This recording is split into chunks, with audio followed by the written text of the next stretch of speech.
ইন্না আনজালনাহু ফি লাইলাতিন মুবারাকাতিন ইন্না কুন্না মুনদিরিন। এই কোরআনকে আমি নাজিল করলাম ফি লাইলাতিন মুবারাকাতিন, বরকতময় এক রজনীতে। এই কোরআনে আল্লাহ পাক বলছেন কোরআনকে আমি ইনজাল করলাম, নাজিল করলাম, অবতীর্ণ করলাম। এই আয়াতের ব্যাখ্যা হচ্ছে আল্লাহ সুবহানাহু ওয়া তাআলা এখানে টোটাল 30 পারা কোরআনকে বুঝিয়েছেন। মুবারক রজনী মানে লাইলাতুল কদরে আল্লাহ পাক 30 পারা কোরআন লাউহে মাহফুজ থেকে এই জমিনের প্রথম আসমান বাইতুল ইজ্জতে অথবা বাইতুল মামুরে নাজিল করেছেন। এই ব্যাপারে কোরআন মাজিদে আরেকটা আয়াতের মধ্যে আল্লাহ পাক বলেন ওয়া কুরআনান ফারাকনাহু লিতাকরাহু আলান নাসি আলা মুকসিন ওয়া নাযালনাহু তানজিলা। এই কোরআনটাকে আমি একটু একটু করে বিভাজন করে নাজিল করেছি। ওয়া কুরআনান ফারাকনাহু, আমি আল্লাহ এটাকে ফারাকনাহু মানে ছোট্ট ছোট্ট করে আলাদা আলাদা করে ভাগ করেছি। কেন ভাগ করলাম একটু একটু করে? লিতাকরাহু আলান নাসি আলা মুকসিন, যাতে করে মানুষদেরকে আপনি ধীরে ধীরে এটা তিলাওয়াত করে শোনাতে পারেন, মানুষ যেন এখান থেকে ফায়দা মান হতে পারে। টোটাল 30 পারা কোরআন আমি একসাথে এই জন্য নাজিল করে দেইনি। লিতাকরাহু আলান নাসি আলা মুকসিন ওয়া নাযালনাহু তানজিলা, এটাকে আমি টুকরা টুকরা করে বিভাজন করে মানুষের জন্য ফায়দা মান করে নাজিল করেছি। 30 পারা কোরআন আল্লাহ পাক নাজিল করলেন। আল্লাহ সুবহানাহু ওয়া তাআলা বলেন ও আমার হাবিব, আমি এত দামি একটা কিতাব আপনার উপর নাজিল করলাম, এটার ওজন অনেক বেশি, এটার ভার অনেক বেশি। আর এই কোরআন পাওয়ার পর আপনার কপাল খারাপ হবে, ভাগ্য খারাপ হয়ে যাবে, সেজন্য নাজিল করি নাই। কেন নাজিল করলাম এই কোরআন? কেন আপনি নাজিল করলাম? কিতাবুন আনজালনাহু আলাইকা লিতুখরিজান নাসা মিনাজ যুলুমাতি ইলান নূর। নাজিল করার মাকসাদটা হচ্ছে আপনি এই কিতাবের আলো দিয়ে এখান থেকে হেদায়েত নিয়ে সমাজের মধ্যে অন্ধকারাচ্ছন্ন সমাজের মানুষগুলোকে আপনি আলোর পথে নিয়ে আসবেন, হিদায়াতের পথে নিয়ে আসবেন। জোরে বলেন সুবহানাল্লাহ। যে সমাজের মধ্যে শান্তি নাই, অশান্তি বিরাজ করছে, জুলুম চলছে, নির্যাতন চলছে, শোষণ চলছে, ধর্ষণ চলছে, মারামারি চলছে, আমি আল্লাহকে বাদ দিয়ে তাগুতের দাসত্ব চলছে, বুত পুরস্তি চলছে, মূর্তি পূজা চলছে, সেই জায়গায় তাওহীদের পতাকা আপনি উড়াই দিবেন, হেদায়েতের আলোক বাতি জ্বালায় দিবেন। এই জন্য আমি কোরআন নাজিল করেছি। জোরে বলেন সুবহানাল্লাহ। এর দ্বারা আপনার ভাগ্য খারাপ হবে না।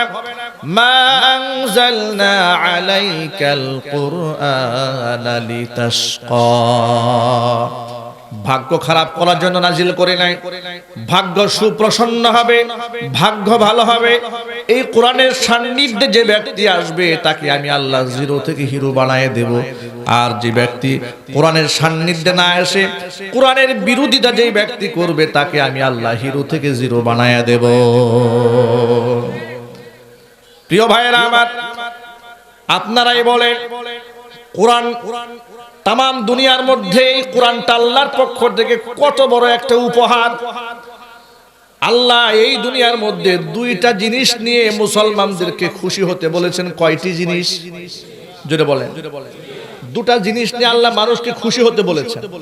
আল্লাহ পাক বলেন কুল বিফাদলিল্লাহি ওয়া বিরহমাতিহি ফাবিযালিকা ফালইফরাহু হুয়া খায়রুম মিম্মা ইয়াজমাউন। ও নবী, আপনি বলেন মানুষেরা যেন আমার দেওয়া দুইটা জিনিস নিয়ে বড় তৃপ্তি হয়ে যায়, খুশি হয়ে যায়। একটা হচ্ছে বিফাদলিল্লাহ, আমার করুণা, ওয়া বিরহমাতিহি, আমার দয়া। তাহলে এখানে করুণার দয়া বলতে আল্লাহ কি বোঝালেন? মুফাসসিরিনে কেরাম এই দুই শব্দের তাফসীর করেছেন। তাফসীর কুরতুবী তাফসিরে বাগাবী, তাফসিরে ইবনে কাসির, বিভিন্ন বড় বড় তাফসির গ্রন্থের মধ্যে দুটো শব্দের ব্যাখ্যা করে আল্লাহ সুবহানাহু ওয়া তাআলার কথাকে মানবতার জন্য মুফাসসিরিন কিরামরা বুঝিয়ে দিয়েছেন। মুফাসসিরিন কিরামরা বলেন কুল বিফাদলিল্লাহ, এখানে ফাদলুল বলতে আল্লাহ সুবহানাহু ওয়া তাআলা কোরআন মাজিদকে বুঝিয়েছেন, ওয়া বিরহমাতিহি আল্লাহর রহমত বলতে আল্লাহ পাক ইসলামকে বুঝিয়েছেন। মানে আল্লাহ পাক বিশ্ববাসীকে বলে দিলেন, শোনো তোমাদের জন্য দুইটা নিয়ামত হচ্ছে সবচেয়ে বড় নিয়ামত, একটা হচ্ছে আমার দেওয়া কোরআন, আরেকটা হচ্ছে আমার দেওয়া ইসলাম। সুবহানাল্লাহ বলেন। আল্লাহর দেওয়া কোরআন এবং আল্লাহর দেওয়া ইসলাম হচ্ছে মানবতার জন্য সবচেয়ে বড় উপহার। আল্লাহ বলছেন হুয়া খায়রুম মিম্মা ইয়াজমাউন, পৃথিবীতে মানুষ যত সম্পদ জমা করে সকল সম্পদের চেয়ে আমার দেওয়া কোরআন এবং আমার দেওয়া ইসলামের মর্যাদা বহুগুণে বেশি, তার মূল্য বেশি, তার দাম বেশি। এখন আমি যদি আপনাদের কাছে জানতে চাই কোরআন নিয়ে ইসলাম নিয়ে আমরা কি খুশি হতে পেরেছি? কথা বলেন। কোরআন এবং ইসলাম নিয়ে কি আমরা আনন্দিত হতে পেরেছি? আমরা খুশি হতে পেরেছি? কারা কারা খুশি হয়েছেন হাত দেখতে চাই। কোরআন এবং ইসলাম নিয়ে কারা কারা খুশি? আলহামদুলিল্লাহ, আলহামদুলিল্লাহ। আল্লাহ যেন কবুল করেন। আরো জোরে বলুন আমিন। হাত নামান। কোরআন এবং ইসলাম নিয়ে ইমানদারেরা খুশি হয়, ইসলাম নিয়ে গর্ববোধ করে, ইসলাম নিয়ে আনন্দিত হয়ে যায়। কিন্তু বড় আফসোস নিয়ে বলতে হয় মুসলমানের ঘরে জন্ম নেওয়া এমন কিছু নামধারী মুসলমান আছে নিজেকে মুসলমান পরিচয় দিতেও তারা লজ্জা পান। আছে না নাই? এমনকি আল্লাহর নাম ইদানিং তারা বলে না, বিশ্বাস করেন আল্লাহর নাম তারা বলতে চান না। তাদের ফেসবুক অ্যাকাউন্টের মধ্যে বিসমিল্লাহির রহমানির রহিম যেখানে লেখা থাকে, তরজমার মধ্যে সেখানে লেখা থাকে পরম করুণাময় স্রষ্টার নামে শুরু করছি। স্রষ্টা শব্দ উল্লেখ করে কিন্তু আল্লাহ শব্দ উল্লেখ করে না মুসলমান। কেন জানেন? এর মধ্যে একটা তাত্ত্বিক রহস্য রয়েছে, নিগূঢ় রহস্য রয়েছে। আল্লাহ এই শব্দটা পৃথিবীতে একমাত্র মুসলমানরা ব্যবহার করে। সুবহানাল্লাহ বলতে ইচ্ছে করলো না? স্রষ্টা এর আরবি হচ্ছে খালেক। স্রষ্টার আরবি শব্দ কি? খালেক। কিন্তু আল্লাহ এর বাংলা তরজমা কি? কথা বলেন। পৃথিবীতে এই শব্দের কোন তরজমা আছে? কথা বলে না। আল্লাহ হচ্ছে এমন একটা শব্দ যা পৃথিবীতে কোনো ভাষা দিয়ে এর তরজমা করা যায় না, ব্যাখ্যা করা যায় না, বিশ্লেষণ করা যায় না। এই জন্য পরম করুণাময় দয়ালু আল্লাহর নামেই শুরু করছি এ কথা বলতে হয়। কিন্তু আল্লাহ বললে নিজেকে মুসলমান মনে হয়, এই জন্য আল্লাহ বলে না। স্রষ্টা বলে, উপরওয়ালা বলে, বিধাতা বলে। বিধাতা বললে বামপন্থীরা খুশি, উপরওয়ালা বললে মুশরিকরাও খুশি, ভগবান বললে তো খুশির কোনো শেষ নাই। কিন্তু আল্লাহ বললে ইসলামের পক্ষে চলে যাবে। এই জন্য আল্লাহ শব্দের প্রয়োগটা, ব্যবহারটা অনেক মুসলমানরা ছেড়ে দিয়েছে। নাউযুবিল্লাহি মিন যালিক। অথচ এই দুনিয়াতে আল্লাহ এই শব্দের কোনো তরজমা নাই, ব্যাখ্যা নাই, বিশ্লেষণ নাই। কোন ভাষা দিয়ে এর রহস্য উদ্ঘাটন করা সম্ভব নয়। এই একটা শব্দ পৃথিবীতে, তার নাম কি? আল্লাহর নাম বলতে কষ্ট হয় নাকি আপনাদের? যদি কষ্ট হয় তাহলে আর জিজ্ঞেস করব না। সেই শব্দটা কি একটু জোরে বলতে হবে, আরো জোরে বলতে হয়। সেই শব্দটা কি? আল্লাহ।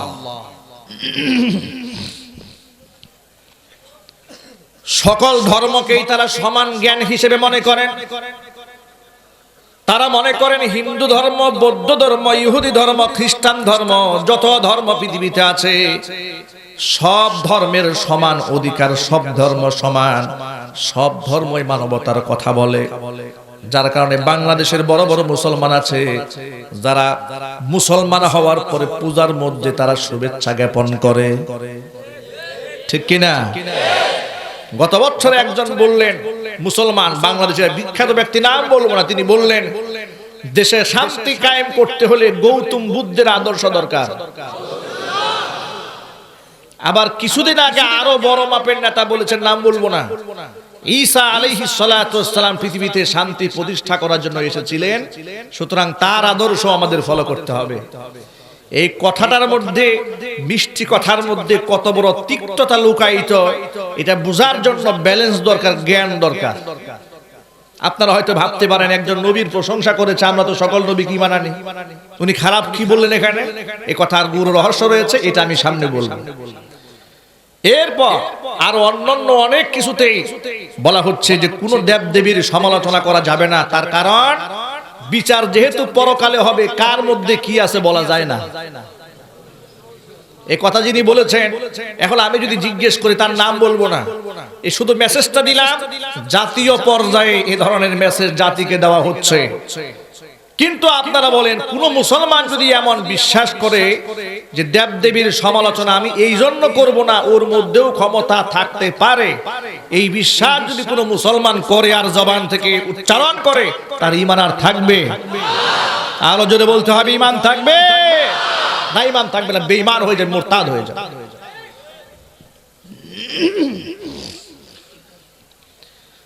কারণ আমরা বিশ্বাস করি দেবদেবীর কোনো ক্ষমতা নাই, পাথরের কোনো ক্ষমতা নাই, গাছের কোনো ক্ষমতা নাই।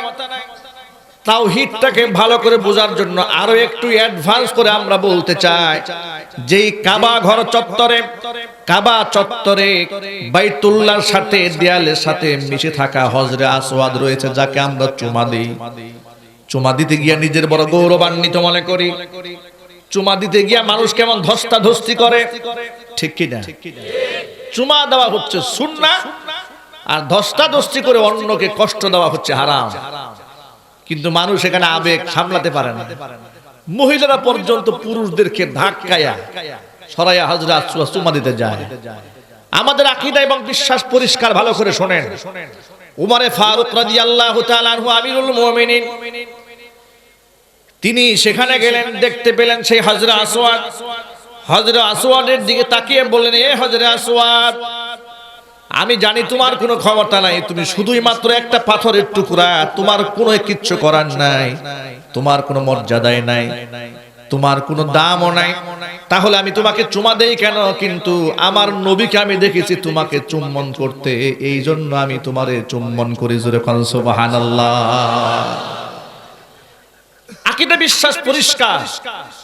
আমরা পৃথিবীর কোন পাথরের টুকরাকে, কোন ঘরকে শক্তিশালী মনে করি না, আমরা একমাত্র শক্তিশালী মনে করি আমাদের স্রষ্টা, আমাদের খালেক, আমাদের মালিক। তিনি কে? আল্লাহ সুবহানাহু ওয়া তাআলা। বাংলাদেশের এক বুদ্ধিজীবী ইদানিং পাগল হয়েছে,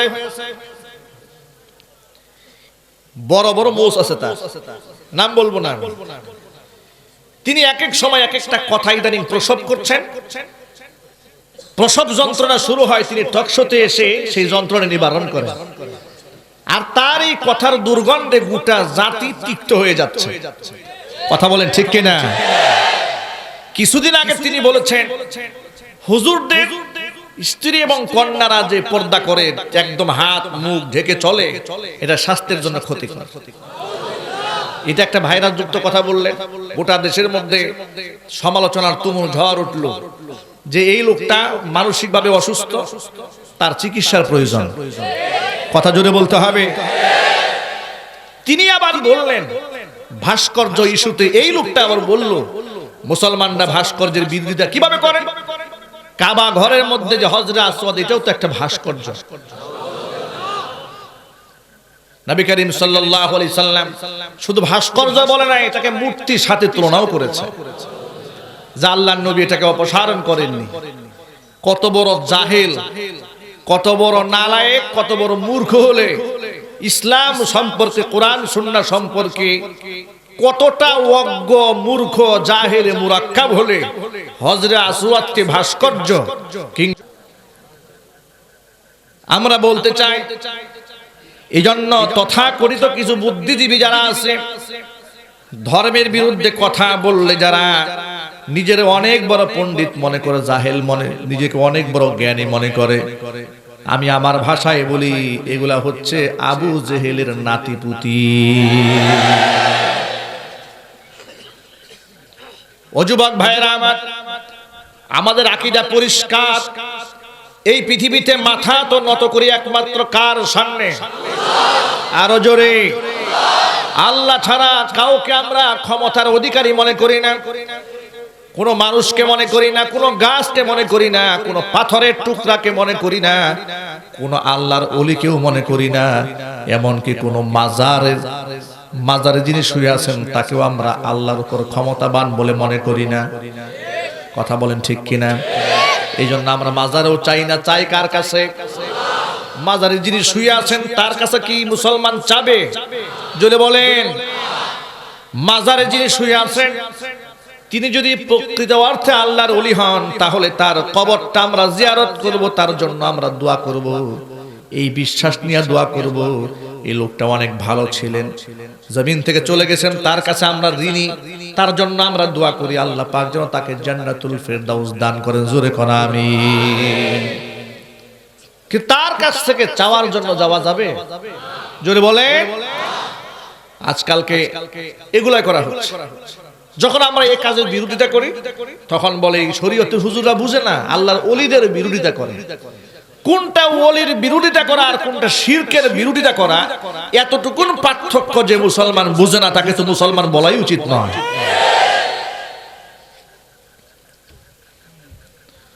ও মুসলমান ভাইয়েরা আমার, এবার আপনারা এক বাক্যে জবাব দিয়ে বলেন, পৃথিবীর মধ্যে অন্যান্য ধর্ম যেমন হিন্দু ধর্ম, বৌদ্ধ ধর্ম, খ্রিস্টান ধর্ম, ইহুদি ধর্ম, ইসলাম কি তেমন একটা ধর্মের নাম? জোরে বলেন। ইসলাম তেমন কোন নাম সর্বস্ব ধর্মের নাম নয়। ইসলাম তো আল্লাহর পক্ষ থেকে এত বড় একটা উপহার, যে ধর্মকে আল্লাহ কমপ্লিট করে দিয়েছেন, দুনিয়ার কোন ধর্মকে আল্লাহ পাক কমপ্লিট করেন নাই। আল্লাহ সুবহানাহু ওয়া তাআলা ইসলামকে পূর্ণাঙ্গ করে দিয়েছেন। আল্লাহ পাক বলেন, আল ইয়াউমা আকমালতু লাকুম দীনাকুম ওয়া আতমামতু আলাইকুম নি'মাতি ওয়া রাদিতু লাকুমুল ইসলাম দীনা। আজকের এই দিনে তোমাদের ধর্মকে আমি আল্লাহ পূর্ণ করে দিলাম, আমি আমার নিয়ামতকে তোমাদের উপর পূর্ণ করে দিলাম। ওয়া রাদিতু লাকুমুল ইসলাম দীনা, দিন হিসেবে, ধর্ম হিসেবে ইসলামকে আমি আল্লাহ রাব্বুল আলামিন মনোনীত করে নিলাম। জোরে জোরে বলেন সুবহানাল্লাহ। এখন আপনারাই বলেন, পৃথিবীর মধ্যে কোন ধর্ম কি কমপ্লিট আছে ইসলাম ছাড়া? আরো জোরে বলতে হবে। তাহলে ইসলামকে আপনি কেন অন্য ধর্মের সাথে মিলান? যে সমস্ত লোকেরা বলে যে রাষ্ট্র যার যার গতিতেই চলবে, রাজনীতি আপন আপন গতিতে চলবে, এখানে ধর্মের কোনো ছোঁয়াই থাকবে না, ধর্মের কোনো হস্তক্ষেপ থাকবে না, এমন কথা যারা বলেন তারা প্রকারান্তরে ইসলামটাকে বুঝতে পারে নাই, ধর্মকে বুঝতে পারে নাই। তারা এটাকে হিন্দু ধর্মের মতো একটা নাম সর্বস্ব মন্দির কেন্দ্রিক, যেখানে মন্দির আছে মন্দির কেন্দ্রিক ধর্ম মনে করেছে। কিন্তু ইসলামটা শুধুমাত্র মসজিদ কেন্দ্রিক ধর্মের নাম নয়। ঠিক কিনা? ইসলাম কি শুধু শুক্রবারে জুমার নামাজ পড়ার নাম ইসলাম? কথা জোরে বলতে হবে। ইসলামটার দিকে লক্ষ্য করেন। ইসলাম আমার জন্ম থেকে মৃত্যু পর্যন্ত আমাকে কন্ট্রোল করে। দেখেন কাফেরদের সাথে মুহাম্মদ সাল্লাল্লাহু আলাইহি ওয়াসাল্লামের বিরোধটা কোথায় সৃষ্টি হলো? আল্লাহর হাবিবের চেয়ে শ্রেষ্ঠ মানুষ, শ্রেষ্ঠ মানব আর শ্রেষ্ঠ আচরণের অধিকারী এই দুনিয়াতে আর কেউ আছে? আরো জোরে বলেন। আমার নবীর চেয়ে ভালো মানুষ পৃথিবীতে আর আসবে, আর হবে, বিগত জীবনে ছিল। তাহলে সেই নবী যার কাছে লোকেরা টাকা রাখতো, নিজের স্ত্রীর গহনা গচ্ছিত রাখতো, তাকে তারা মিথ্যাবাদী কেন বললো? তাকে তারা পাগল কেন বলল? তাকে তারা কেন বলল তাকে জিনে ভর করেছে? এই জবাবটা আল্লাহ কুরআন মাজিদের মধ্যে দিয়েছেন। আল্লাহ পাক বলেন, ফা ইন্নাহুম লা ইউকাযযিবুনাকা ওয়ালাকিন্নাজ যালিমিনা বিআয়াতিল্লাহি ইয়াজহাদুন। নবীজি, ওরা তো মূলত আপনাকে মিথ্যাবাদী বলে না, ওয়ালাকিন্নাজ যালিমিনা বিআয়াতিল্লাহি ইয়াজহাদুন, বরং তারা আমি আল্লাহ পাকের আয়াতগুলোকেই মূলত অস্বীকার করে। আপনার ব্যক্তির সাথে ওদের কোনো দুশমনী নাই, আপনাকে ওরা এত ভালোবাসে। নবী মুহাম্মদ সাল্লাল্লাহু আলাইহি সাল্লামের ব্যক্তিগতভাবে হুজুরকে তারা কেমন মহব্বত করতে শুনেন। যখন আল্লাহর নবী সাল্লাল্লাহু আলাইহি সাল্লাম তাওহীদের দাওয়াত দিলেন, একাত্মবাদের ঘোষণা দিলেন। কাফেররা বলল, মুহাম্মদ তুমি চাও কি? ক্ষমতা চাও তো ক্ষমতা দিয়ে দেই। ও মুহাম্মদ তুমি কি চাও? আরবের সবচেয়ে সুন্দরী মেয়েটাকে বিবাহ করতে, সেটাও তোমার সাথে বিবাহ পড়ায় দেই। রাশি রাশি স্বর্ণ রূপা চাও, সেটাও তোমাকে দিয়ে দেই। আল্লাহর নবী সাল্লাল্লাহু আলাইহি ওয়াসাল্লাম জবাবে বললেন, ও কাফেররা শোনো, এগুলা সব তো তোমাদের সাধ্যের ভিতরে। তোমরা যদি ঘোষণা দিয়ে বলো আমার এক হাতে চন্দ্র আর এক হাতে সূর্য ধরায় দেবে, আর বিনিময়ে তাওহীদের ঘোষণা থেকে আমাকে হটায় দেবে, আমি নবীজি সাল্লাল্লাহু আলাইহি ওয়াসাল্লাম ঘোষণা করলাম, এক হাতে চন্দ্র আর এক হাতে সূর্য তুলে দিলেও আমি আল্লাহ পাকের একত্ববাদের দাওয়াত দেওয়া থেকে নিজেকে বিরত রাখবো না। কোরআন মাজিদে অন্য আয়াতের মধ্যে আল্লাহ পাক বলেন, ওয়ামা নাকামু মিনহুম ইল্লা আইয়ুমিনু বিল্লাহিল আজিজিল হামিদ। আমার ইমানদার বান্দাদের কাছ থেকে কাফের বেঈমানরা প্রতিশোধ পরায়ণ হয়েছে, তাদের কাছ থেকে প্রতিশোধ নিয়েছে, তাদেরকে টর্চার করেছে, জুলুম করেছে। তাদের অপরাধটা কি? তারা কারো জমি জমা দখল করে নাই, কারো মালামাল ছিনতাই করে নাই, বাড়ি ঘরে আগুন লাগায় নাই, তারা সন্ত্রাস কর্মকাণ্ড করে নাই, তারা গুন্ডামিও করেনি, তারা মাস্তানিও করেনি। তাহলে এদেরকে মারলো কেন? এদেরকে কাটলো কেন? দেশান্তরিত করে ফেললো কেন? তাদের অপরাধ একটা, ইল্লা আইয়ুমিনু বিল্লাহিল আজিজিল হামিদ। তারা আমি মহাপরাক্রমশালী, প্রজ্ঞাময়, প্রশংসিত আল্লাহ সুবহানাহু ওয়া তাআলার প্রতি তারা ঈমান এনেছিল, এটাই ছিল তাদের অপরাধ। আজকেও সমাজের দিকে আপনারা তাকান, কিছু কিছু আলেমদের প্রতি বাম রামদের কুনজর পড়েছে। কথা বলেন, সব আলেমের প্রতি? কথা বলে না কেন? সব আলেমের প্রতি না, সব আলেমের প্রতি না। এখানে আপনাদের ঠান্ডা মাথায় বুঝতে হবে, সবার প্রতি এদের কুনজর নয়। এরা তো আলেমদেরকে বিভিন্ন ভাবে ভাগ করে ফেলেছে। কিছু কিছু আলেমদেরকে নাম দিয়েছে তারা আধ্যাত্মিক আলেম, সুফি আলেম, দরবেশ আলেম। আবার কিছু কিছু আলেমদেরকে তকমা লাগিয়েছে মৌলবাদী আলেম, জঙ্গিবাদী আলেম। কথা বলেন ঠিক কিনা? এই বিভাজনটা এরা করলো, কিন্তু এই বিভাজন আবু জেহেলও করে নাই। কথা বলে না কেন? উলামাদের মধ্যে যে ভাগ হয়ে গেল, আপনারা বলেন আলেমদের মধ্যে কি এরকম ভাগ আছে? কথা বলে, তারা বিভিন্ন ভাগে ভাগ করেছে, সুফি আলেম, দরবেশ আলেম, আধ্যাত্মিক আলেম। আবার কিছু কিছু আলেমদেরকে জঙ্গিবাদী আলেম, মৌলবাদী আলেম এবং তারা চরমপন্থী আলেম, এই সমস্ত শব্দে তারা ভাগ করে দিল। তার কারণটা শোনেন। তার কারণটা হলো, যে আলেম সমাজের মধ্যে চুরি হয় দেখেও দেখে না, ডাকাতি হয় দেখেও দেখে না, মানুষ হত্যা হয় দেখেও দেখে না, শুনেও শুনে না, এমনকি আল্লাহর নবীর বিরুদ্ধে কথা বলা হয়, ওই আলেম কানের মধ্যে তুলা গুজে বসে থাকে, জবান দিয়ে একটা শব্দ উচ্চারণ করে না। আছে না নাই? জোরে বলেন। খানকা থেকে তার ঘুম ভাঙে না, সুবহানাল্লাহ আলহামদুলিল্লাহ জিকির করতেই থাকে। এত বড় বুজুর্গ, তখন বাতিল্লা মনে মনে ভাবে আমরা ইসলামের বিরুদ্ধে, ধর্মের বিরুদ্ধে কত কিছু বলি, এই হুজুরটা কত ভালো হুজুর। হুজুরকে দাওয়াত দিল, হুজুর মিলাদ পরে 500 টাকা দিয়ে চলে যায়, আমাদের 14 গোষ্ঠীর জান্নাতে ঢুকাইয়া দেয়। কথা কয় না কেন? 14 গোষ্ঠীর বেহেশতে পাঠাইয়া দেয়। কত ভালো হুজুর। যদিও এই লোকটা শিরক করছে, আল্লাহর সাথে যুদ্ধ ঘোষণা করছে, তাওহীদকে অস্বীকার করছে, মূর্তির পক্ষে অবস্থান নিচ্ছে, বাতিলের বিরুদ্ধে প্রকাশ্যে বাতিলের পক্ষে অবস্থান নিয়েছে, আলেমদের বিরুদ্ধে সরাসরি যুদ্ধের ঘোষণা দিয়েছে। সেই লোকটা দাওয়াত দিয়েছে, আর এই লোকটা গিয়ে তার বেহেশতে পাঠাই দিয়েছে। আল্লাহ কত বুজুর্গ লোক, কত ভালো মানুষ, কত ভালো ভালো কাজ করে, আল্লাহ তুমি জান্নাত দিয়ে দাও। তখন এই লোকটা তারা ভাগ করলো যে এই হুজুর হচ্ছে আসল হুজুর, আমার পক্ষের হুজুর, এটা হচ্ছে আধ্যাত্মিক হুজুর। আর যে হুজুর তার চুরি অপকর্ম সব ধরায় দেয়, বলে এই হুজুর হচ্ছে উগ্রবাদী হুজুর, চরম জঙ্গিবাদী হুজুর। কথা জুড়ে বলেন ঠিক কিনা? এখন আপনারাই বলেন, বিশ্বনবী সাল্লাল্লাহু আলাইহি সাল্লাম বলেছেন, ইন্নামাল উলামা ওয়ারাসাতুল আম্বিয়া, ওয়া ইন্নাল আম্বিয়া লাম ইউয়ারিসু দিনারাও ওয়ালা দিরহামা বাল ওয়ারাসুল ইলমা। আল্লাহ নবী বলেন উলামায়ে কেরাম হচ্ছেন নবীগণের ওয়ারিস। আর নবীগণ তারা এই জমিনে টাকা পয়সা বাড়ি ঘর ধন সম্পদ রেখে যান নাই, তারা ইলমে নববী রেখে গিয়েছেন। উলামায়ে কেরাম হচ্ছেন সেই ইলমের উত্তরাধিকারী। উলামায়ে কেরামের দায়িত্বটা কি? উলামায়ে কেরাম জাতিকে সতর্ক করবেন, জাহান্নামের আগুন থেকে বাঁচার কথা বলবেন। উলামায়ে কেরাম জাতিকে জান্নাতের সুসংবাদ দিবেন, আবার জাহান্নামের ভয়ের কথাও বলবেন। উলামায়ে কেরাম কখনো মিষ্টি মিষ্টি কথা বলবেন, আবার কখনো কখনো গরম হয়ে উলামায়ে কেরাম ধমকের সুরে জাতিকে শাসন করবেন। সেই অধিকার আলেমদেরকে দিয়েছেন স্বয়ং আল্লাহ। কে দিয়েছেন জোরে বলেন? আরো জোরে বলতে হবে, কে দিয়েছেন?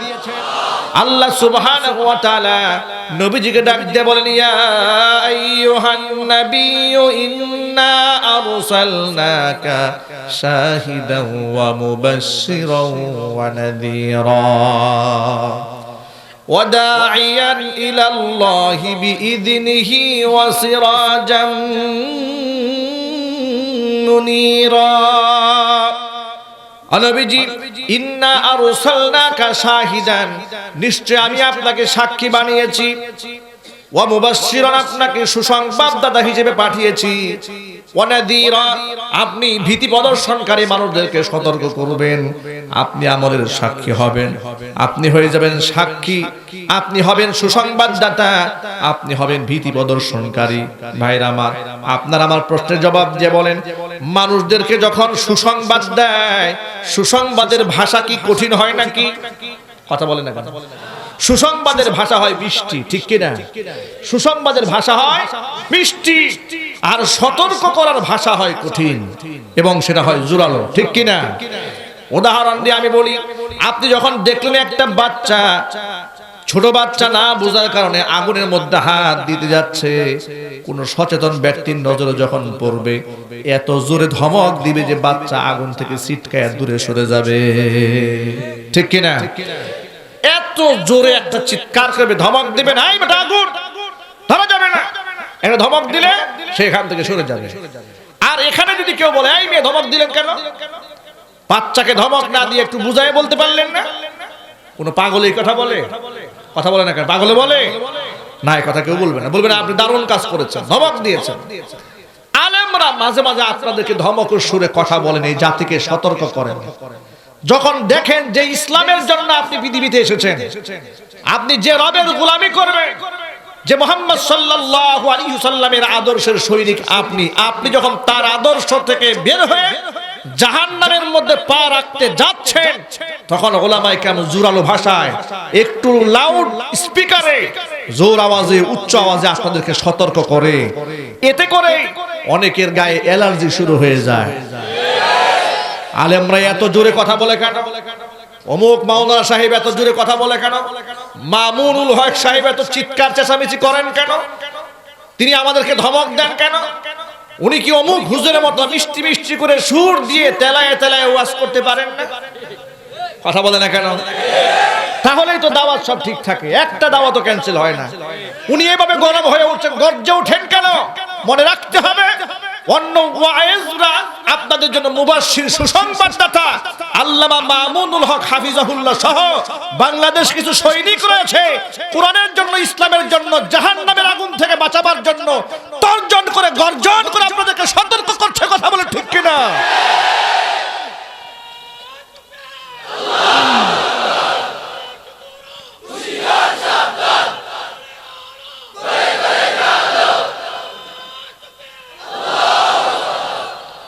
অভিযোগ পেশ করে বলেন, আলেমরা খালি লাফায়, খালি লাফায়, বলে কিনা? এই প্রশ্নের জবাব শুনে কে লাফ দেওয়ার সাহস রাখে? জোরে কথা কে বলতে পারে? কোন চোর কি জোরে কথা বলার সাহস রাখে? কোন ডাকাত? কোন মিথ্যাবাদী?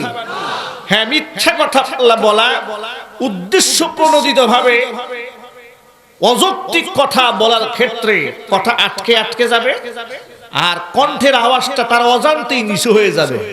কারণ কথায় আছে, চোরের মন পুলিশ পুলিশ, তার মধ্যে একটা দুর্বলতা কাজ করে। যেই লোকটা সুদ খায়, যেই লোকটা ঘুষ খায়, যেই লোকটা মিথ্যা কথা বলে, মানুষের অধিকার নষ্ট করে, সেই লোকটা তো লাউডলি জোর গলায় কথা বলার অধিকার হারায় ফেলে। কারণ সেই লোকটার জোরে কথা বললে পাশের লোক বলবে চোরের মায়ের বড় গলা। কথা বলেন। আলেমরা কেন জোর গলায় কথা বলেন? আলেমরা ছিনতাইকারী নন, আলেমরা ডাকাত নন, মাস্তান নন, খুনি নন। এদেশের সম্পদ তারা লুটপাট করে খেয়ে বিদেশে বাড়ি বানান নাই, ফ্ল্যাট কিনেন নাই, রাষ্ট্রদ্রোহিতা করেন নাই, বরং তারা দেশকে ভালোবাসেন। জাতির দুর্দিনে জীবনের ঝুঁকি নিয়ে, রিস্ক নিয়ে আলেমরা জাতির পাশে গিয়ে দাঁড়ান। এমন হাজারো নমুনা বাংলার মাটিতে উলামায়ে কেরাম দৃষ্টান্ত স্থাপন করেছেন। করোনাকালীন মহামারীর সময় রাস্তায় রাস্তায় লাশ যখন পড়েছিল, বাড়ির উঠানে লাশ পড়ে আছে, হসপিটালের বেডে লাশ পড়ে আছে, লাশ কেউ ধরতে যায় না, গোসল দেয় না। নিচতলায় স্বামী মারা গেছে, দোতলা থেকে স্ত্রী নিচে আসে না, এক গ্লাস পানি পর্যন্ত অসুস্থ স্বামীকে মুখের মধ্যে তুলে দেয় নাই। নোয়াখালীতে এমন ঘটনা ঘটেছে। নারায়ণগঞ্জে বাড়ির উঠানে 3 দিন পর্যন্ত লাশ পড়ে আছে, পচে গন্ধ হয়ে যাবে, কেউ আসে লাশ ধরার জন্য, প্রতিবেশী কেউ আসে না। জাতির শ্রেষ্ঠ সন্তান উলামায়ে কেরাম সেখানে গেলেন, নিজের হাতে লাশগুলাকে তারা গোসল করালেন, ধৌত করালেন। বামপন্থীরা প্রস্তাব দিল, এই লাশগুলাকে গোসল করায় লাভ নাই, করোনায় আক্রান্ত হবে, তাড়াতাড়ি লাশগুলাকে আগুন দিয়ে পুড়াইয়া দাও। উলামায়ে কেরাম বললেন না, আদম সন্তান মুসলমান, তার সম্মান আছে, ইজ্জত রয়েছে, ধর্মীয় বিধিবিধান রয়েছে। তোমরা যদি তোমার মায়ের লাশ, তোমার বাবার লাশ, তোমার নেতার লাশ যদি তোমরা দাফন না করাও, আমরা করব। উলামায়ে কেরাম নিজ হাতে গোসল করালেন, দাফন পড়ালেন, কাফন পরালেন। জাতির শ্রেষ্ঠ সন্তান জাতির দুর্দিনে এমন ভূমিকা পালন করলেন। আজকে সেই সমস্ত আলেমদেরকে তোমরা রাষ্ট্রদ্রোহী বলো, দেশের বোঝা মনে করো, তাদের সাথে তোমরা খেলতে চাও। কথায় কথায় তোমরা বলো আসো খেলা হবে। কথা বলেন। তারা নাকি আমাদেরকে বলে আমরা নাকি উস্কানিমূলক কথা বলি। ও মুসলমান ভাইরা আমার, বাংলাদেশের একজন আলেমের নাম বলেন যিনি বলেছেন আসো খেলা হবে? বলেছেন? কথা বলেন। এটা কোনো ভদ্রলোকের ভাষা? এটা কোনো শিক্ষিত লোকের ভাষা?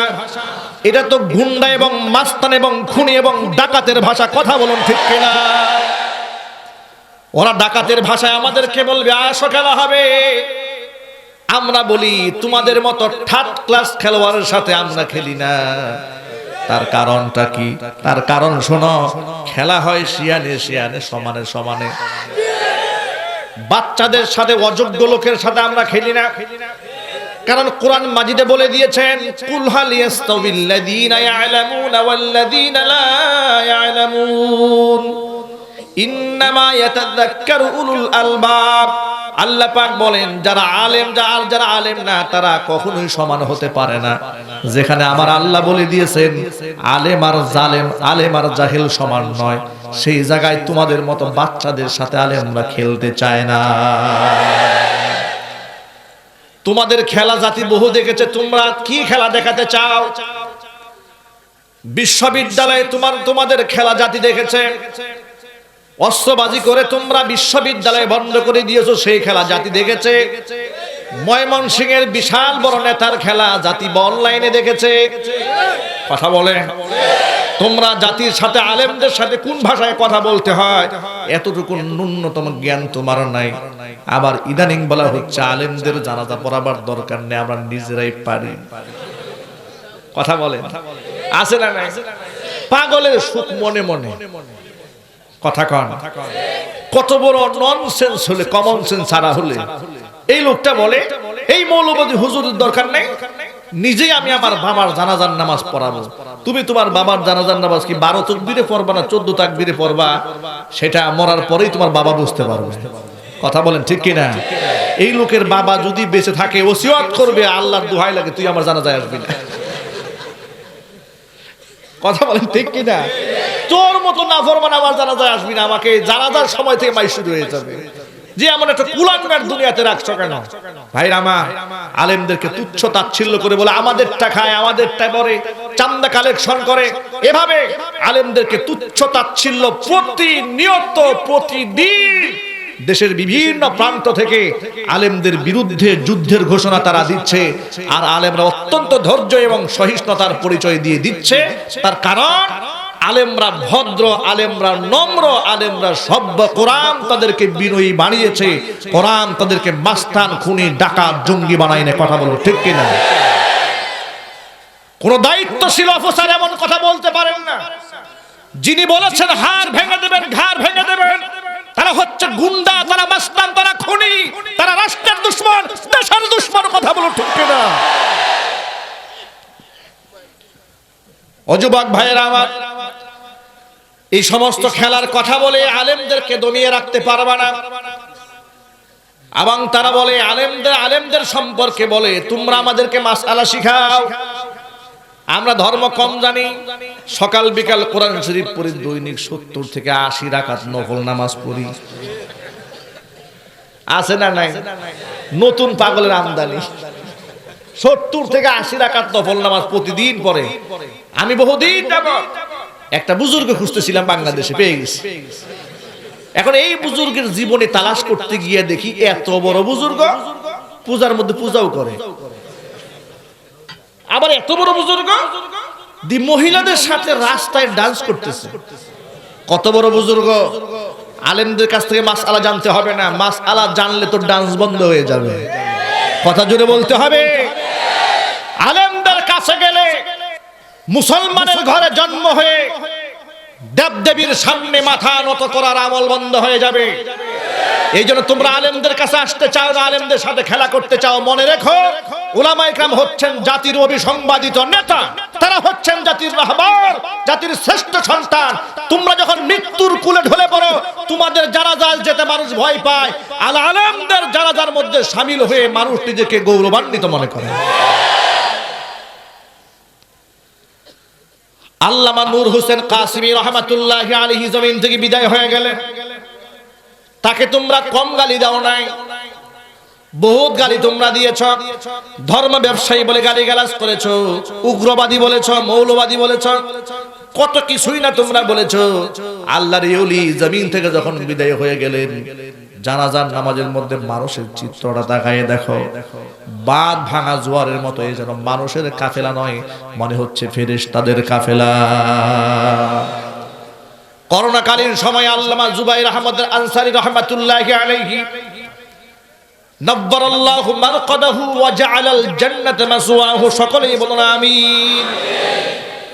গোটা বাংলাদেশ জুড়ে পৃথিবীর বিভিন্ন কান্ট্রিতে কোরআনের দাওয়াত দিয়েছেন, মেসেজ পৌঁছে দিয়েছেন। এমন একটা ব্যক্তি লকডাউনের সময় জমিন থেকে বিদায় হয়ে গেলেন। আর আল্লাহর বান্দারা কিভাবে তার জানাজার মধ্যে শামিল হলেন। মাইকিং নাই, ইলান নাই, ঘোষণা নাই, কিচ্ছু নাই। বরং এমন মাইকিং করা হয়েছে, ছোট্ট করে সংক্ষিপ্ত আকারে জানাজা পড়ানো হবে। বাহির থেকে লোকজন আপনারা আসবেন না। লক্ষ লক্ষ মানুষ আধা ঘন্টার মধ্যে জানাজার নামাজে শামিল হয়ে যায়। বাতিলদের মাথা নষ্ট হয়ে গেল।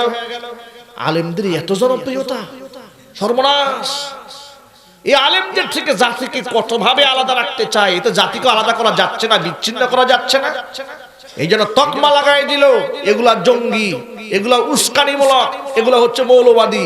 এগুলা বলে বলে যে আলেমের বিরুদ্ধে তারা সমালোচনা যত বেশি করছে, তাদের জনপ্রিয়তা, তাদের মর্যাদা আল্লাহ তত বেশি বাড়িয়ে দিচ্ছে। কথা বলেন ঠিক কিনা?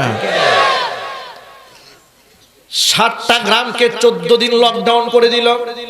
ব্রাহ্মণবাড়িয়াতে জুবাইর আহমদ আনসারী রহমাতুল্লাহি আলাইহি জানাজার নামাজের মধ্যে এত মানুষ কেন হলো? আলেমদের ব্যাপারে কতটা বিশুদ্ধার করা হয়েছে। 14টা দিন পর্যন্ত 7টা গ্রামের মানুষদেরকে কারফিউ জারি করে রাখা হয়েছে। দেখি কতজন মানুষ আক্রান্ত হয়ে যায়, কতজন মানুষ মৃত্যুর কুলে ঢলে পড়ে। কিন্তু আফসোস, যারা মুসের মধ্যে তেল মারতেছিল 14 দিন পরে একটা ভালো একটা রিপোর্ট পাবে, ভালো একটা রিপোর্ট পাবে। কিন্তু মজার ব্যাপার হচ্ছে আসমানের খেলা। আসমান থেকে আল্লাহ সুবহানাহু ওয়া তাআলা জাতির উদ্দেশ্যে দেখাই দিলেন, শোন আমার ওলি জমিন থেকে বিদায় হয়েছে, এতিমের মতো, মিসকিনের মতো, ভিক্ষুকের মতো জানাজা হবে না, বাদশার মতো হবে, সম্রাটের মতো হবে। এমন জানাজার মধ্যে আল্লাহ পাক লক্ষ মানুষকে জমায়েত করে দিয়েছেন। বিনিময়ে তোমরা সমালোচনা করেছিলে, তোমরা ভেবেছিলে এখান থেকে একটা দলিল বের করবে, অমুকে জানাজায় গিয়ে আক্রান্ত হয়েছে। আল্লাহ সুবহানাহু ওয়া তাআলা আপন মেহেরবানিতে লক্ষ লক্ষ মানুষ যারা জানাজায় এসেছিলেন, একজন মানুষকে আল্লাহ করোনায় আক্রান্ত হতে দেন নাই। হেফাজতের মালিক কে? আরো জোরে বলেন মালিক কে? ওই সময়ে ব্রাহ্মণবাড়িয়া জেলার নবীনগর থানার এক মহিলা ডাক্তার একজন আলেমকে তার চেম্বার থেকে এই কথা বলে বের করে দিয়েছিলেন, আপনি কি জুবাইর আহমদ আনসারীর জানাজায় গিয়েছিলেন? বলে না, আমি তো যাই নাই। বলে না, আপনার মতো মৌলবীরাই জানাজার নামাজে গিয়েছে, আমার সন্দেহ হয়। তাড়াতাড়ি রুম থেকে বের হন। রুম থেকে বের করে দিয়ে আলেমকে লাঞ্ছিত করেছে।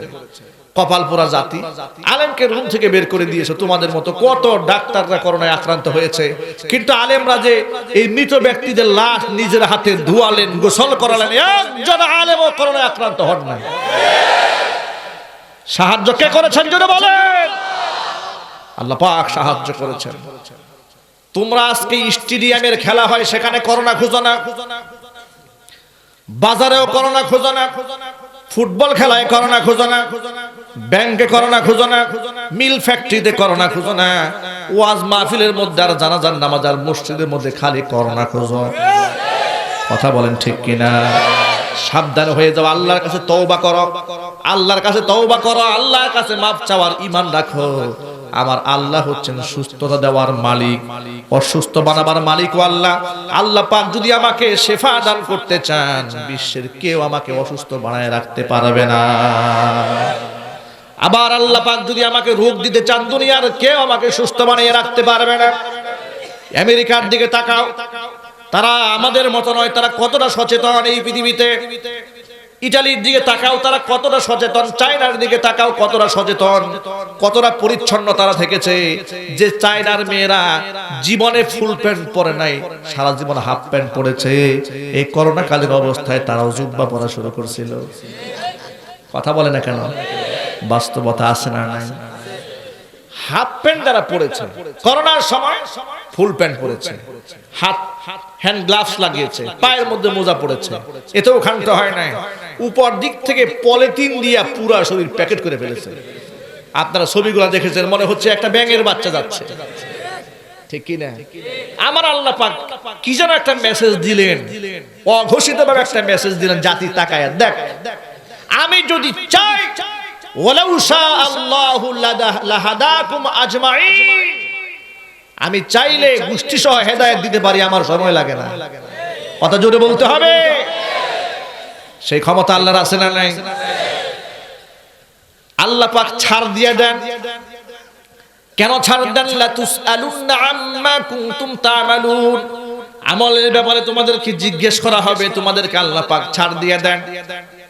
একটুখানি লক্ষ্য করেন, বিজ্ঞানীরা, সায়েন্টিস্টরা বলে দিল করোনা নাক দিয়ে ঢুকে আর মুখ দিয়ে ঢুকে। এই ভয়ে নাক আর মুখটা তোমরা মুখটা আটকায় রাখো, মুখোশ পরো, মাস্ক ব্যবহার করো।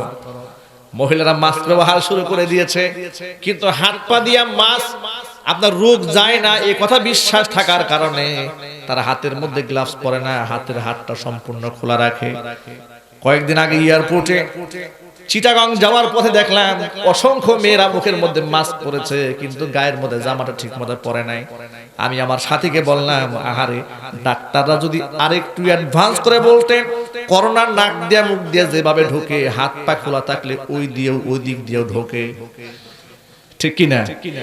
এটা যদি একটুখানি বলে দিতেন, তাহলে গোটা বাংলাদেশে বুরকা ছাড়া মহিলা খুঁজে পাওয়া যেত না। কথা বলুন, ঠিক কিনা?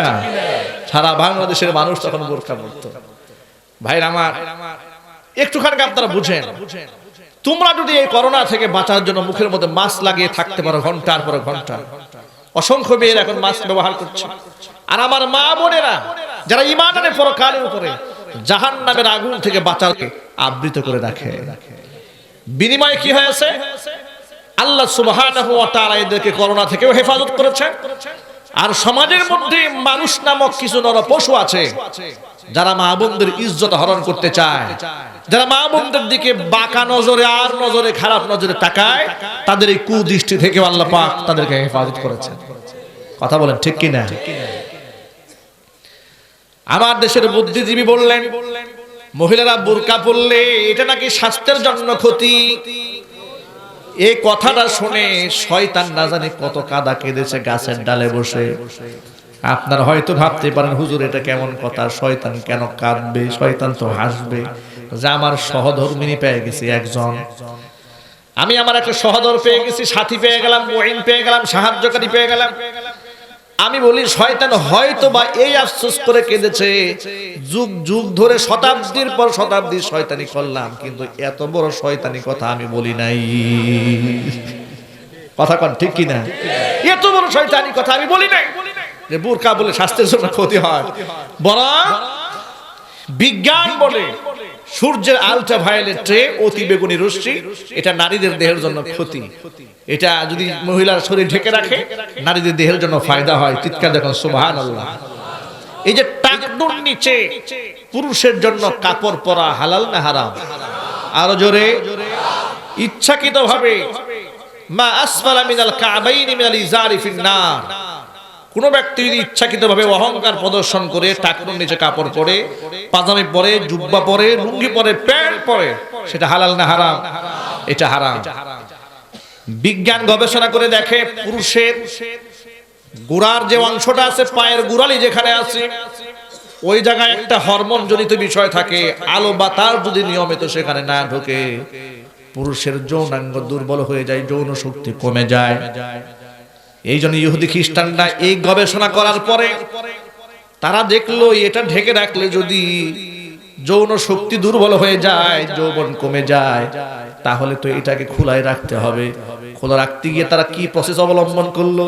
তারা মনে মনে ভাবলো প্যান্ট পরলে তো টাকনুর নিচে যাওয়ার সম্ভাবনা আছে, প্যান্ট বাদ দিয়ে হাফ প্যান্ট পরা শুরু করছে। ঠিক কিনা?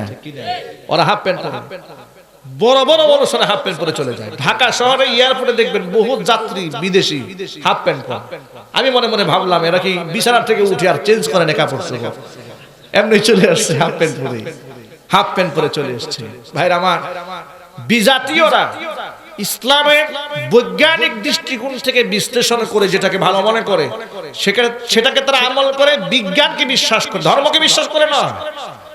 আপনারা একটা মূলনীতি শুধু মনে রাখতে পারেন, নবী করিম সাল্লাল্লাহু আলাইহি ওয়াসাল্লাম আল্লাহর পক্ষ থেকে যতগুলো বিধান আমাদেরকে উপহার দিয়েছেন তা সব মোর সায়েন্টিফিক বিজ্ঞান সম্মত। এটা আপনি বুঝেন আর না বুঝেন, বুঝেও যদি আমল করেন কিংবা না বুঝেও আমল করেন, আল্লাহ সুবহানাহু ওয়া তাআলা দুনিয়া এবং আখিরাতের সব ধরনের কল্যাণ আল্লাহ পাক এর মধ্যে আপনাকে দান করবেন। অনেক মা বোন নেওয়ার কথাগুলো শুনতে পাচ্ছেন পর্দার অন্তরাল থেকে। মা বোনদেরকে আমি বলতে চাই, ও মা বোনেরা আমার, করোনাকালীন সময়ে আপনি শুধুমাত্র মুখটাকে ঢেকে রাখবেন না, গোটা দেহটাকে আপনি আবৃত করে রাখেন, এর মধ্যে আপনার কল্যাণ রয়েছে।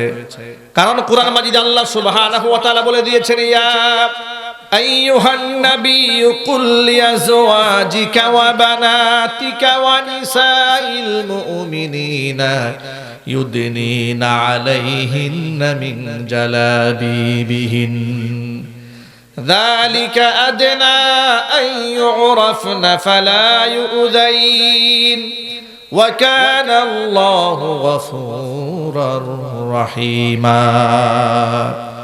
ও নবী, আপনি আপনার স্ত্রীদেরকে, আপনার কন্যাদেরকে, আপনি মুমিন নারীদেরকে আপনি বলে দেন, তারা যখন ঘর থেকে বের হবে, পর পুরুষের সামনে যখন যাবে, লম্বা একটা চাদর দিয়া তারা যেন নিজেদেরকে আবৃত করে রাখে।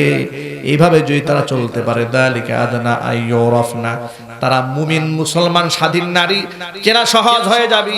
ফালা ইউযাইনা, তাদেরকে উত্ত্যক্ত করা হবে না, বিরক্ত করা হবে না, তারা ইফতিজিং এর শিকার হবে না। জোরে বলেন সুবহানাল্লাহ। আমার মা বোনদেরকে বলছে, মা বোনেরা আমার, পর্দার মধ্যে রয়েছে সম্মান, পর্দার মধ্যে রয়েছে শান্তি, পর্দার মধ্যে রয়েছে সম্ভ্রম। যদি আল হায়া ও শুবাতুম মিনাল ঈমান, লজ্জা হলো ঈমানের অঙ্গ। যেই ব্যক্তি লজ্জা নাই তার ঈমান নাই, যার ঈমান নাই তার জন্য জাহান্নাম। যত ভাইরা এখানে এসেছেন, দায়িত্ব শুধুমাত্র মা বোনদের জন্য নয়, দায়িত্ব উভয় রয়েছে। মা বোনদের দায়িত্ব হচ্ছে নিজেরা এটা আমল করা, আর সেই ক্ষেত্রে সহযোগিতা করবেন ঘরের গার্জিয়ান পুরুষ যারা আছেন তারা, ঠিক কিনা? স্বামী তার স্ত্রীকে পর্দা করাবেন, ভাই তার বোনকে পর্দা করাবেন, সন্তান বড় হয়েছে মা তাকে বুঝতে শেখাবেন, তাকে পর্দা করাবেন। পর্দার মধ্যে ইজ্জত আছে না নাই?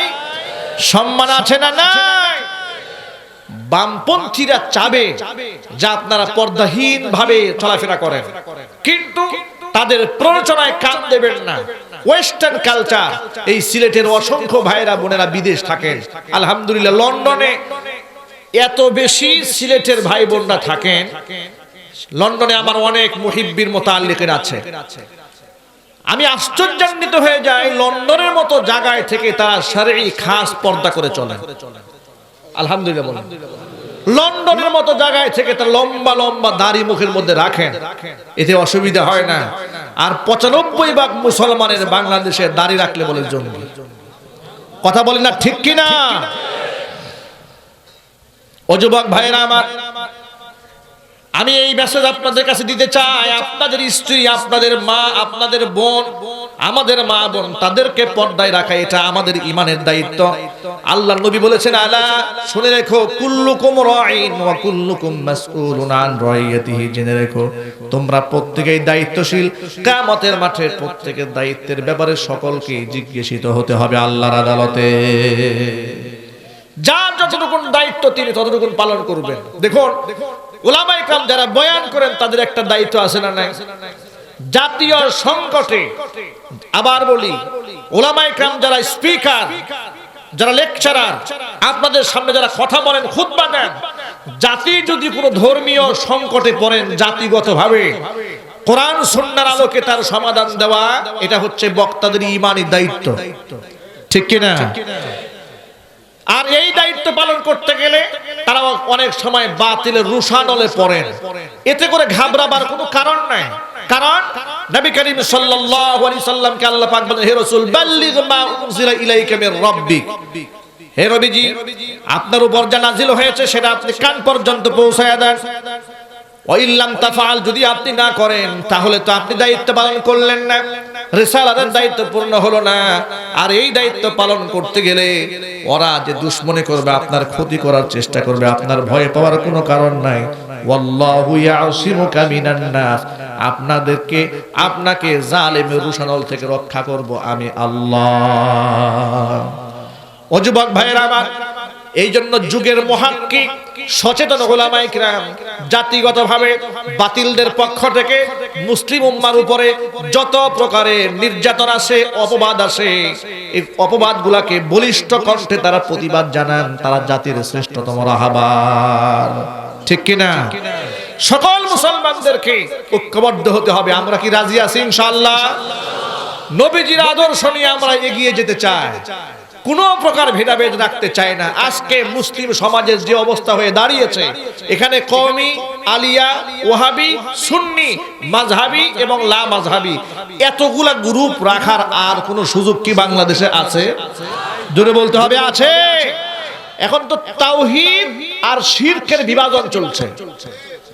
এক পক্ষ হচ্ছে মূর্তি পক্ষ, আরেক পক্ষ হচ্ছে তাওহীদের পক্ষ। আমি ওপেন বলতে চাই, কোন মুসলমান মূর্তির আদর্শে বিশ্বাস রাখতে পারে না। সে যে দলের নেতা হোক আর কর্মী হোক, মুসলমান পরিচয় দিতে গেলে তাকে মূর্তির বিরুদ্ধে অবস্থান নিয়ে মূর্তির বিরুদ্ধেই কথা বলতে হবে। রাজি আছেন কারা কারা? দুহাত দেখতে চায়।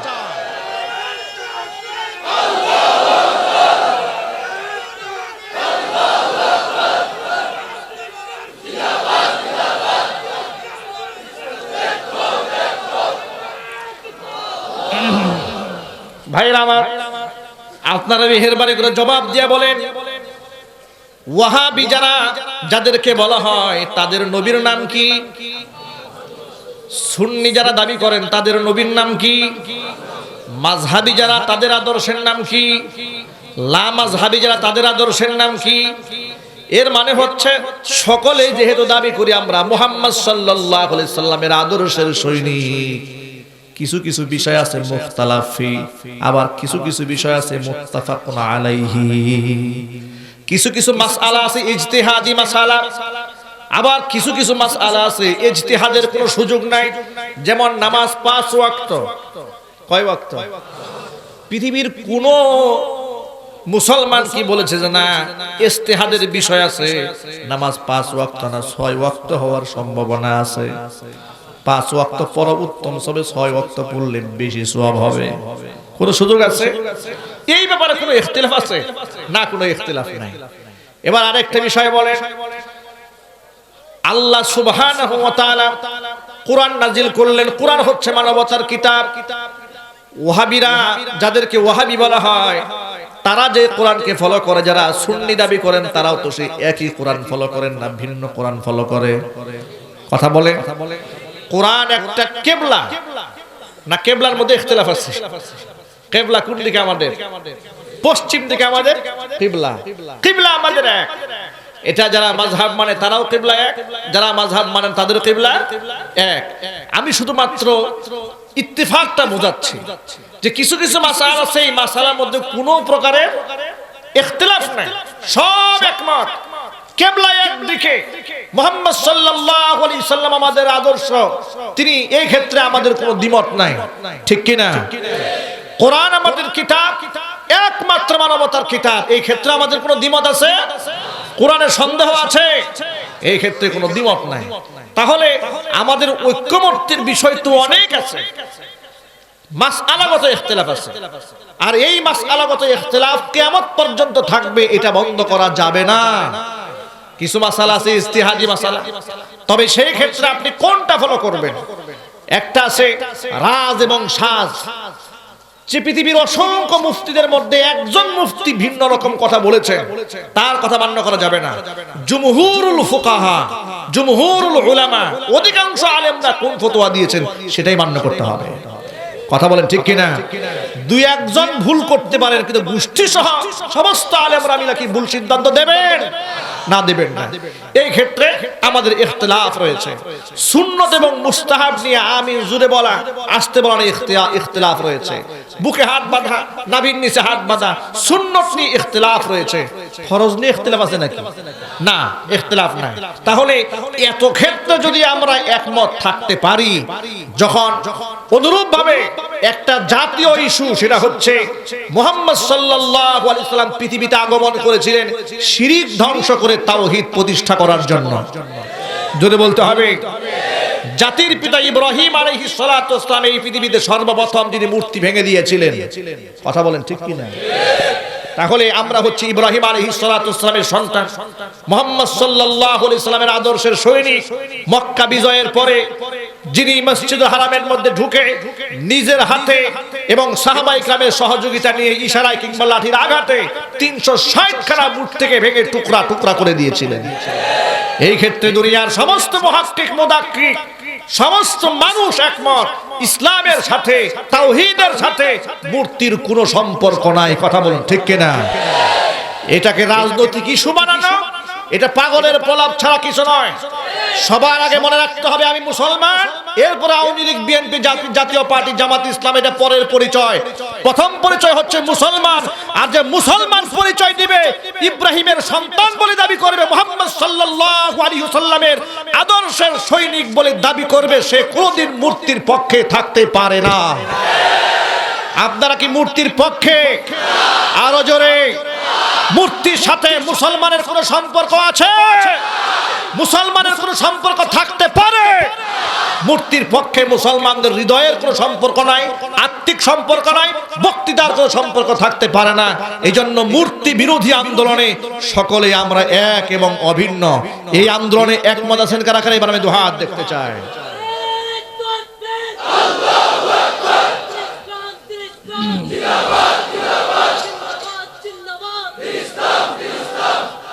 কোন অমুসলিম যদি তার মন্দিরে মূর্তি বানান, আমাদের কোনো দাবি নাই, ঠিক কিনা? জোরে বলে। তার মন্দিরে মূর্তি থাকবে, রাস্তাঘাটে মূর্তি থাকবে না। মূর্তির জায়গা হলো মন্দির, রাস্তাঘাট মূর্তির জায়গা নয়। ৯৫ ভাগ মুসলমানের দেশে এই মাইন্ডেড নিয়েই চলতে হবে। এই মাইন্ডেডের সাথে যারা বিরুদ্ধাচরণ করবে তারা জাতির সাথে প্রতারণা এবং গাদ্দারি করবে। আল্লাহ সুবহানাহু ওয়া তাআলা আমাদের সকলকে হক বুঝার তৌফিক দান করেন। সকলে জোরে বলুন আল্লাহুম্মা আমিন।